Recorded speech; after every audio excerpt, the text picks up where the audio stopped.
50편 말씀은요, 다른 시편하고 좀 의미가 좀 다릅니다. 예. 이 시편 50편은 꼭 그 법원에서, 코트에서 재판장이 그 앞에 사람을 놓고 무언가를 선언하는 그런 모습을 보여주고 있어요. 그러니까 하나님이 재판장이시고 이스라엘 백성들이 그 법원에 나와서 재판장이신 하나님의 말씀을 듣는 모습으로 이루어져 있습니다. 그래서 이 50편 7절 말씀에 보면요, 하나님이 말씀을 하세요. 내 백성아 들을지어다 내가 말하리라. 그러니까 하나님이 재판장이 되셔서 백성들에게 말합니다. 그런데 이 백성이 누구냐? 하나님을 믿지 않는 사람들이 아니에요. 하나님을 믿는 하나님의 백성들에게 하나님이 지금 말씀하고 계시는 겁니다. 이 하나님의 백성이 누구예요? 이스라엘 백성들을 말하는 겁니다. 이스라엘 백성들 모세 때부터 하나님이 정해주신 예배 형식과 절차를 철저하게 지키면서 살았습니다. 한 번도 빠지지 않고 절기를 지키고 예물을 항상 가져와서 하나님 앞에 제사를 드렸어요. 그래서 이 겉으로 볼 때는요, 이 예배에 아무 문제가 없었습니다. 그런데 하나님이 말씀하시는 거예요. 무엇에 대해서 말씀하시냐? 예배에 대해서, 이스라엘 백성들이 드리고 있는 제사에 대해서 말씀을 하고 있습니다. 한 가지 이유에 대해서 말씀하고 있는데, 그 이유가 뭐냐면 예배와 그 형식은 있었는데 마음이 없었다는 겁니다. 절차는 남아 있었지만 하나님과의 관계가 사라져버린 그 예배와 제사에 대해서 하나님이 말씀하겠다, 이렇게 하고 계시는 거죠. 우리도 이 말씀 앞에 동일하게 서 있는 거라고 생각이 듭니다. 왜냐하면 예배하는 이스라엘 백성에게 말하는 것처럼 예배하는 저와 여러분에게도 말씀을 하고 계시는 거예요. 무엇을 말씀하고 계시냐? 예배 중에 마음으로 예배를 드리고 있는가? 이거에 대해서 하나님이 말씀하고 계십니다. 오늘 시편 50편에서 중요한 사실을 우리가 이미 23절에서 보셨는데, 하나님은 예배의 형식보다 그 안에 담겨져 있는 우리의 마음을 가장 먼저 보신다는 사실입니다. 오늘 이 시편 50편 말씀을 통해서 우리가 깨닫기 원하는 것이 있습니다. 그것이 무엇이냐면 하나님이 우리에게 원하시는 예배가 무엇인지, 하나님이 받기를 원하시는 예물이 무엇인지 이 말씀을 통해서 함께 은혜를 나누도록 하겠습니다.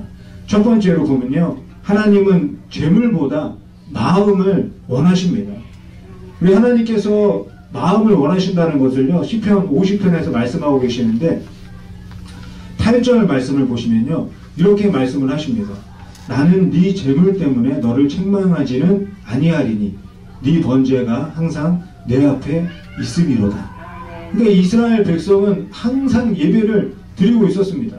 매일 아침마다 번제를 드렸어요. 그리고 저녁에는요, 소제를 드렸습니다. 또 절기가 있잖아요. 그 절기마다 제물과 예물을 바치면서 하나님께 예배를 드렸습니다. 겉으로 볼 때는요, 모두 다 열심으로 드리는 것처럼 보였고 아무 문제가 없는 것처럼 보였습니다. 그런데 하나님이 말씀하시잖아요. 나는 재물 때문에 너희를 책망하는 것은 아니다, 이렇게 말씀하고 계세요. 왜 이렇게 말씀하시는 걸까? 그 이유를요, 9절과 10절에서 볼 수가 있습니다.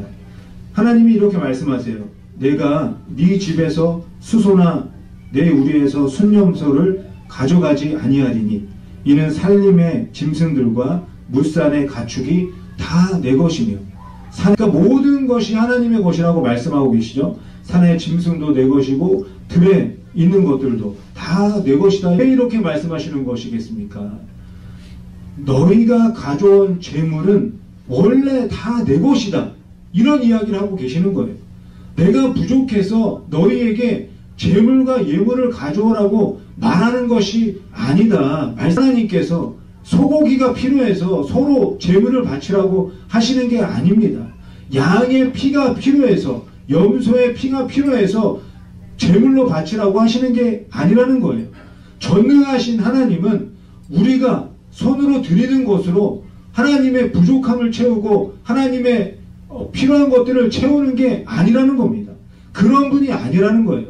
그렇다면 왜 하나님은 이스라엘 백성들에게 제사를 드리라고 하시는 걸까요? 그 이유는 딱 한 가지가 있습니다. 예배는, 제사는 하나님과의 관계이기 때문이에요. 예배는 하나님께 마음을 드리는 시간입니다.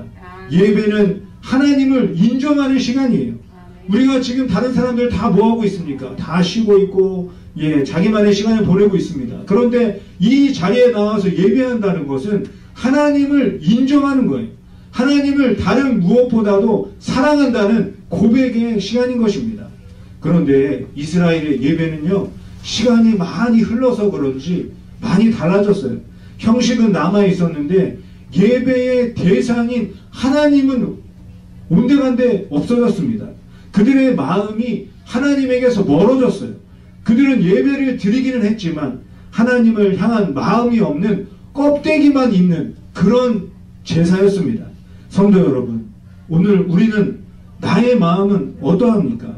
예배에 앉아있지만 내 마음은 하나님을 향하지 않고 다른 곳을 향하고 있지 않습니까? 찬양을 부르고 있지만 입술로만 부르고 내 마음을 하나님께 드리고 있지 못하고 계시지는 않습니까? 직분이 있어서 나에게 주어진 일들을 감당하지만 습관과 의무만 남고 기쁨은 사라진 그런 모습이 있지 않으십니까? 하나님이 우리가 드리는 봉사와 헌신을 무시하는 게 아닙니다. 너무나 귀하게 여기십니다. 그러나 하나님께서 가장 먼저 보시는 것은 다른 것이 아니라 나의 마음을 보신다고 말씀하고 계시는 겁니다. 사무엘상 16장 7절에 보면요, 하나님이 이렇게 말씀하세요. 사람은 외모를 보거니와 야훼 나 하나님은 중심을 본다 말씀하십니다. 마음을 보신다고 말씀하십니다. 우리가 예배의 자리에 앉아있는 것은요, 정말 귀한 은혜입니다. 그런데 이 예배의 자리에 나와 앉아서 마음을 하나님께 드리지 못한다면 그 은혜가 내 삶 가운데 흘러 넘칠 수가 없습니다. 우리가 마음으로 하나님께 더 가까이 나아가면 은성한 은혜가 되어서 내 영과 혼과 육을 충만하게 채우는 귀한 예배가 되는 줄 믿습니다. 하나님은 나는 너희의 재물이 아니라 너희의 마음을 원한다 말씀하고 계십니다. 1000년 전 2000년 뿐만이 아니라 2025년 11월 23일 예배 드리는 우리에게도 동일하게 말씀하고 계십니다. 예배는 내가 무엇을 드렸는지, 시간을 드렸는지, 물질을 드렸는지가 중요한 것이 아니라 내 마음을 드렸는지가 가장 중요한 것입니다. 그래서 하나님이 말씀하고 계시는 거예요. 마음으로 예배하고 있느냐 말씀하고 계십니다. 오늘 우리의 마음이 하나님 앞에 드려지기를 원합니다. 형식이 아니라 관계로 드려지고, 습관이 아니라 사랑으로 드려지고, 의무가 아니라 마음을 다해서 전심으로 예배드리는 저와 여러분이 되시기를 바랍니다. 두 번째, 감사는요, 상황에서 나오는 것이 아니라 관계에서 나온다 말씀하고 계십니다. 하나님께서는요, 이 형식적인 예배를 드리고 있는 이스라엘 백성들을 책망하신 후에 어떤 예배를 내가 원하는지, 하나님이 기뻐하시는 제사가 무엇인지 말씀해 주고 계십니다. 이것 자체가 하나님이 이스라엘 백성들을 혼내려고 말씀하시는 게 아니라는 것을 알 수가 있습니다. 그냥 내버려 두고 그 예배 안 받으셔도 되는데 하나님이 원하시는 예배가 무엇인지 말씀해 주고 계십니다. 그 모습으로 회복되기를 원하시는 하나님의 마음을 보여주고 있는 것이죠. 오늘 50편 14절에서 말씀하십니다. 감사로 하나님께 제사를 드리며 지존하신 이에게 내 서원을 갚으며, 하나님이 원하시는 제사를 정확하게 말씀을 해주고 계세요. 감사로 제사를 드리는 것, 이것을 하나님께서 원하신다 말씀하고 계십니다. 그렇다면 이 감사는 어디에서 나오는 걸까요? 우리가 생각할 때는요, 환경이 좋아지면 감사하게 되고 문제와 어려움이 사라지면 감사가 나오는 것 아닐까 이렇게 생각하게 됩니다. 그런데 성경에서 말하는 감사는요, 기분이 좋을 때, 상황이 좋을 때 내 감정의 표현이라고 말하지 않습니다. 성경에서 말하는 감사는요, 언제나 관계를 중심으로 말씀하고 계십니다. 하나님과의 관계가 살아있을 때, 하나님과 마음으로 연결되어져 있을 때, 그때 내 속에서 감사가 나온다 말씀하고 계십니다. 시편 50편 16절 17절을 보시면요, 하나님이 악인에 대해서 말씀하고 계십니다. 악인에게는 하나님이 이르시되 네가 어찌하여 내 율례를 전하며 내 언약을 내 입에 두느냐. 네가 교훈을 미워하고 내 말을 뒤로 던졌다. 이렇게 말씀하고 계십니다. 성경에서 말하는 악인은요, 이 세상에서 어떤 죄를 범한 그런 사람을 말하는 게 아닙니다.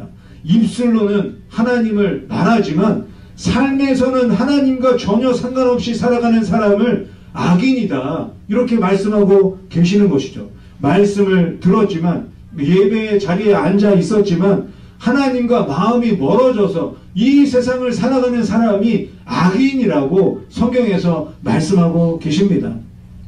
여러분, 관계가 멀어지면요, 감사도 자연스럽게 사라지게 되어져 있습니다.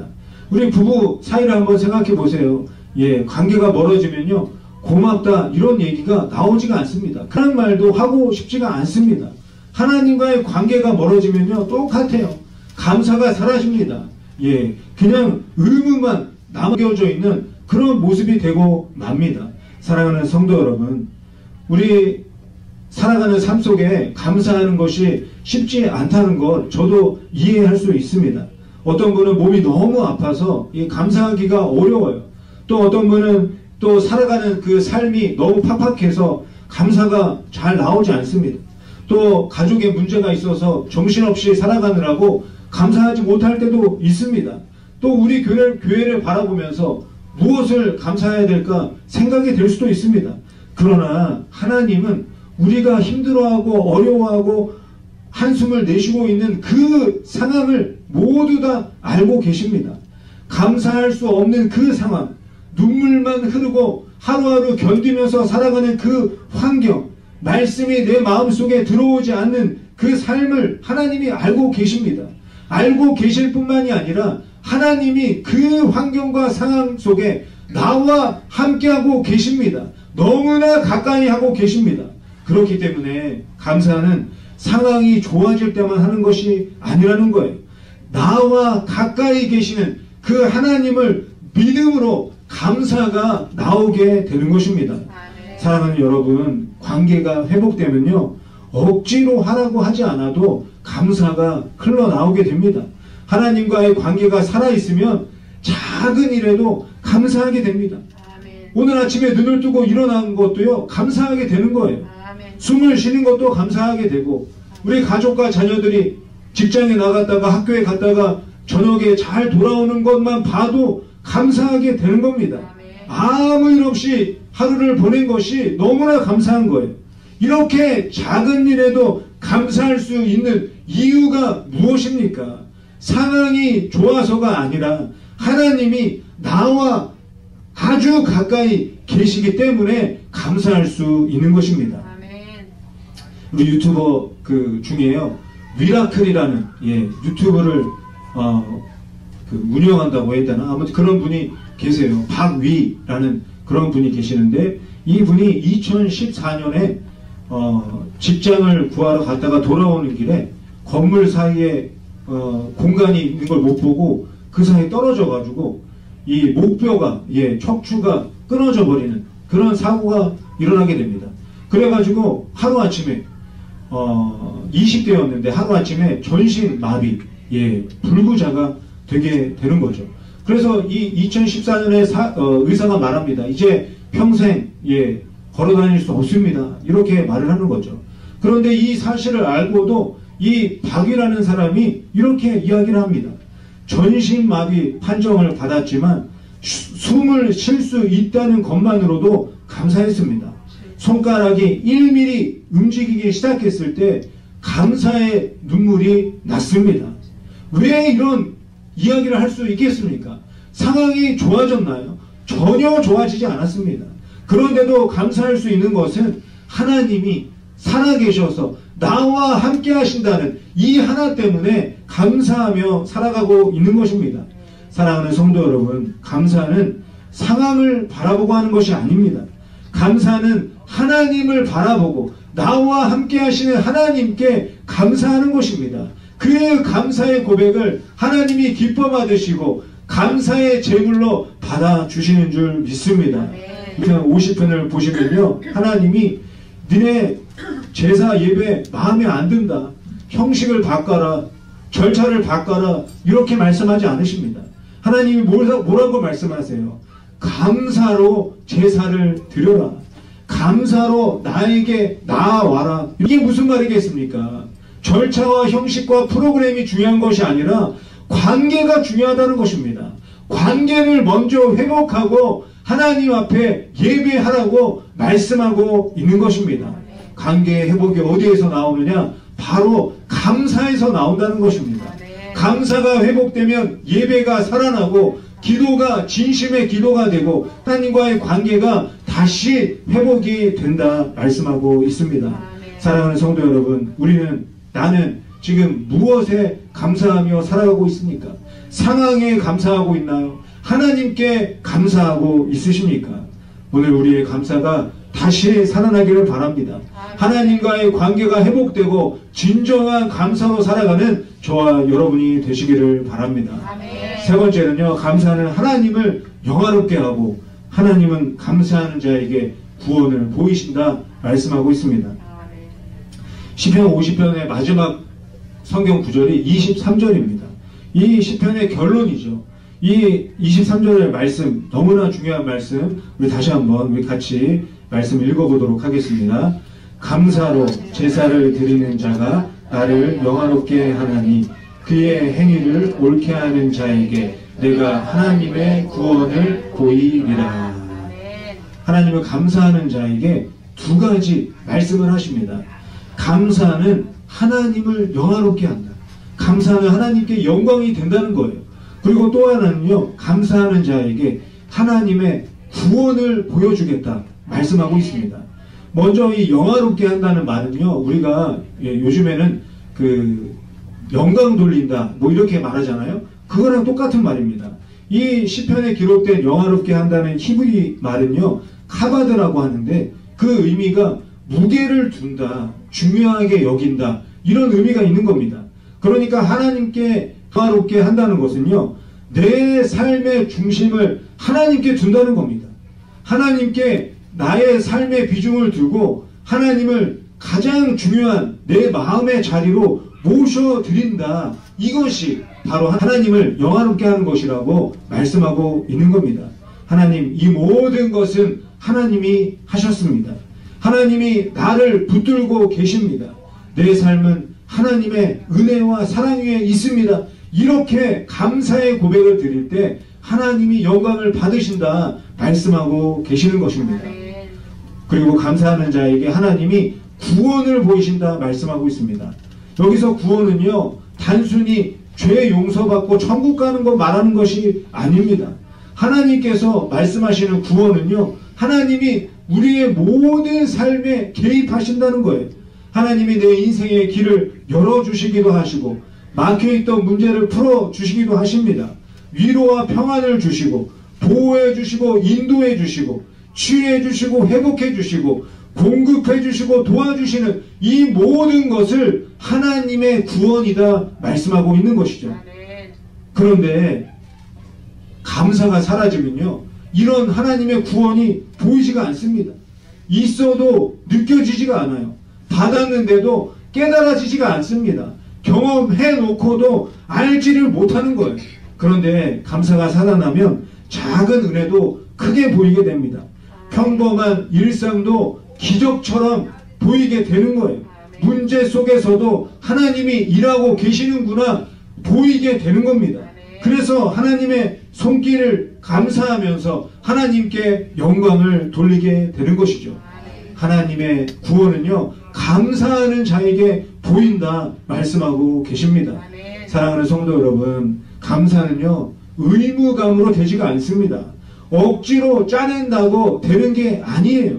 감사는 하나님을 내 마음속에 모셔드리고 하나님을 인정할 때 감사가 나오게 되는 것입니다. 감사가 회복되면 예배가 살아나고 기도가 회복되고 말씀이 새롭게 다가오게 되는 것입니다. 나의 삶 속에서 하나님이 일하고 계시는 것이 감사하는 자에게 보이게 되는 줄 믿습니다. 사랑하는 성도 여러분, 우리 교회는요, 넉넉하지 않고 화려하지도 않습니다. 그런데 이 작은 공동체를 통해서 하나님이 일하고 계시는 것을 우리가 매주마다 보고 있습니다. 예배를 지키기 위해서 헌신하고 희생하는 우리 성도님들, 또 눈에 보이지 않게 많은 곳에서 섬기시는 그 손길들, 또 항상 날마다 함께 기도하고 있는 우리 모든 성도님들, 그리고 이 교회를 위해서 전 세계 모든 성도님들이 또 많은 곳에서 도와주시는 그 손길들을 통해서 하나님의 놀라운 은혜를 발견하고 있습니다. 이 모든 것이 우리 교회 공동체에게 허락하신 감사의 은혜인 줄 믿습니다. 하나님, 이 작은 교회 공동체를 통해 여전히 일하고 계시니 감사합니다. 날마다 이 감사의 고백을 드리는 저와 여러분이 되시기를 바랍니다. 그럴 때 하나님께서 우리의 감사의 고백을 통해서 영광 받아 주실 줄 믿습니다. 하나님은 재물보다 마음을 원하십니다.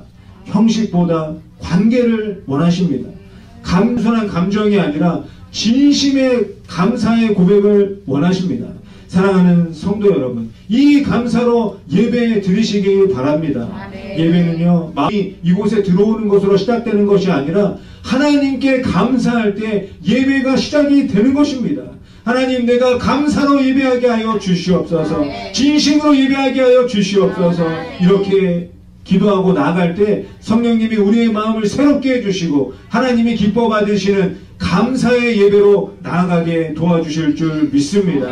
그러기 위해서 날마다 하나님의 말씀을 보시기를 바랍니다. 잠자기 전에 1분이라도 감사의 기도를 하시기 바랍니다. 감사의 찬양을 드리면서 운전하고 일하고 살림하시기 바랍니다. 그 모든 것들을 통하여서 하나님과의 관계가 날마다 더 깊어지는 은혜가 임하게 될 줄 믿습니다. 우리 이번 주가 추수감사 주간이잖아요. 이 한 주간만이라도 하나님에 대한 감사를 고백하시기 바랍니다. 나의 가족에게, 자녀들에게 감사의 고백을 해보세요. 또 우리 이웃에게, 친구에게, 또 직장 동료에게 감사의 마음을 전하시기 바랍니다. 말로 하기 어려우시면요, SNS를 하든지 카톡으로 하든지 감사하다고 해보세요. 하나님이 이런 은혜를 베풀어 주셔서 감사합니다. 우리 또 가족 때문에, 친구 때문에 감사합니다. 이 감사의 고백을 통해서 하나님의 은혜가, 감사의 축복이 더욱더 풍성한 한 주간이 될 줄 믿습니다. 사랑하는 성도 여러분, 시편 50편은 우리에게 분명하게 말씀합니다. 감사로 제사를 드리라. 감사하는 마음으로 하나님께 영광을 돌려라 말씀하고 있습니다. 그 감사를 통해서 영혼육이 회복되어지고 진정한 예배를 드리고 하나님과 사랑의 기도를 나누며 살아가는 저와 여러분이 되시기를 바랍니다. 이제 한 해가 얼마 남지 않았습니다. 이 한 해를 마무리하면서 더욱더 감사로 살아가시기를 바랍니다. 그래서 하나님께 최고의 가치와 무게를 두고 내 인생에 하나님을 모셔드리고 하나님께 감사로 영광 올려드리며 이 세상을 살아가는 저와 여러분이 되시기를 예수님의 이름으로 간절히 축원드립니다. 기도하겠습니다.